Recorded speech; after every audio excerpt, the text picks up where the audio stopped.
The retirement number in your head might be completely wrong, and it's causing years of unnecessary fear. Most people think they need to have this huge lump sum. The real number might be smaller and definitely is more specific. That number is the monthly retirement gap, and I'm going to show you how to find yours.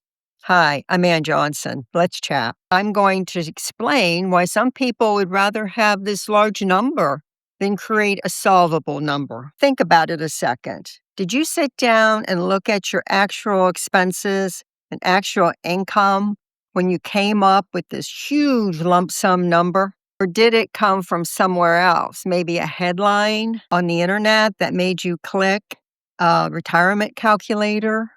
Maybe even your sister-in-law. Their situation may be completely different than yours. For most women, it's a number that wasn't built in your head.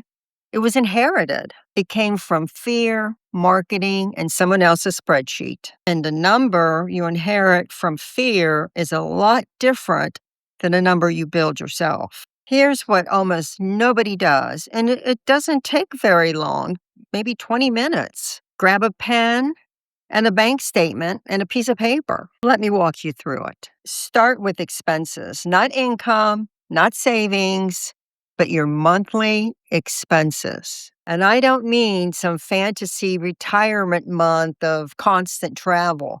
I mean your everyday monthly expenses, your housing, your food, utilities, your insurance. Write it all down. Write the number down. That's your baseline. That's the number everything gets measured to. Now, line up guaranteed income. Start with Social Security. Go on ssa.gov.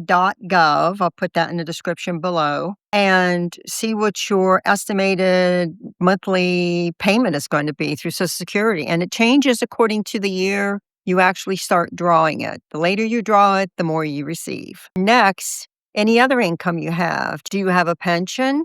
Maybe you have an annuity. Write it down. So let's say you figured up your expenses and you have $4,500 worth of fixed expenses every month. $4,500. And you found out with Social Security, you're going to be receiving $2,200 a month.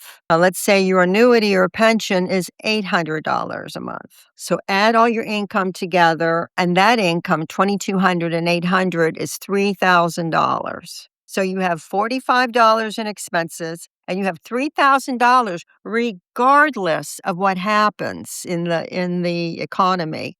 You have that amount of money, $3,000 coming in. So what's the difference?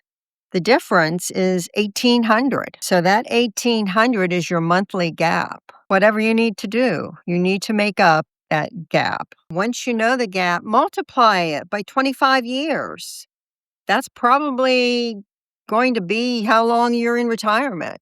If you think it's going to be longer or shorter, multiply it by that number. So if you have $1,800 gap per month at 25 years, my math, $650,000, that's a lot less than the $1.46 million that I saw the other day being touted as the new retirement number. Before that, it was $2 million. $650,000 is still a big number, but break it down to the $1,800 a month and it's doable. This is a real guys with real inputs. And unlike the big number you were carrying around, it's based in reality. You built the number. Nobody handed it to you. Compare this calculated number to the original number that did not factor in Social Security or your annuity or pension.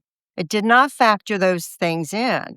It just said, you need all this money. All it had was dread with a dollar attached to it. If you know you need $1,800 a month, you can plan accordingly, and you have time to plan. Think of it this way. The imagined number is a wall. The real number is a math problem with calculated variables. And a math problem, unlike a wall, has many ways through it. Now, if the real number is less catastrophic than the imagined one, why does it take us years to figure it out? It takes us years, sometimes decades, to sit down and put this number on paper. Why carry around a terrifying figure instead of a concrete number? I don't think it's laziness, and I don't think it's denial. I think something quieter is happening, and it's worth mentioning instead of ignoring it.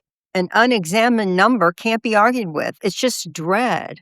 Vague, undefined dread. And dread, as uncomfortable as it is, doesn't ask anything of you. It's a wall, and you don't make plans around the wall. You just avoid looking at it directly and hope things work out for the best. The real number is different. $1,800 a month is a demand that you need to deal with. It says this is exactly how much you're short. This is exactly what you need to do to fix it, and you need to make some decisions. That's not comforting, even when the figure itself is smaller than what you thought it was going to be. It's comforting in the outcome, but it's confrontational in the moment, because now there's homework. There's the conversation with your spouse.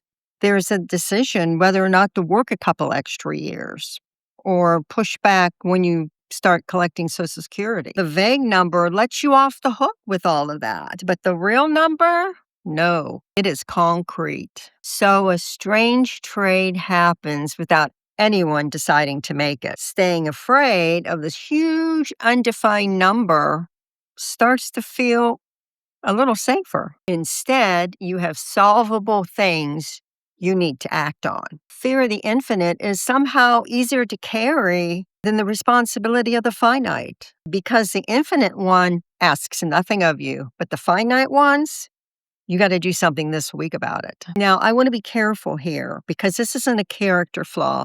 This isn't a girl math, women bad with money talk. It's just how avoidance works when the stakes feel high enough. It's kind of like how people put off going to the doctor when they think something's wrong and they really don't want to know what it is. Not knowing preserves the possibility that everything is fine. Knowing forecloses the possibility one way or another. That's a completely human thing to flinch from. But here's what you need to think of. The flinch is protecting you from information, not from the problem. The gap exists whether or not you figure out what it is. The only thing avoidance does is changes how long you carry it before you do something about it. An unexamined gap doesn't get smaller. It just stays formless, which has its own kind of cost every day you don't check on it. So say you've done it. You've sat down, figured out your gap. It's $1,800 a month. Now what do you do? What do you do about it? This is the part that surprises most people. Maybe you make a phone call to a financial advisor. Maybe you finally go on SSA.gov and find out what happens if you delay collecting Social Security, what amount you'll receive. Maybe it's a conversation with a spouse that you've been avoiding for years. Instead of saying, gee, I'm really nervous about retirement, and leaving it open, now you can say, we need to come up with a way to close that gap monthly when we retire. It's fixable. And maybe it's finally pricing out how much you should charge for your consulting fee if you're going to go that route. Or if you're going to become a baker, how much you should charge per cake. Whatever your side gig is, it helps you define your budget and helps you fill that gap. None of these are dramatic moves. That's the whole point. An infinite number doesn't have next steps. There's nothing proportionate to do about it. But a known finite gap, why, that gives you the ability to know what kind of plan you need to make and implement. That gives you power. And here's the quiet shift underneath the practical one. The anxiety doesn't just get managed, it changes the category. It stops being existential dread in your chest that never goes anywhere. Instead, it becomes a line item on a list of things you need to do, like you would any other solvable problem in your life. That's nothing. That's the difference carrying something and handling something. So here's what I want you to do right now. Think of that number in your head. Did you come up with it or did you inherit it? If you're honest, for most of us, I know I did, it's the inherited one. This week, I want you to find out, not because the actual number is so comfortable, but because you'll actually find out what you need to have a financially secure retirement. A real number, no matter what it turns out to be, allows you to take steps that an imagined number never could. Please subscribe if you can, and thanks for the chat.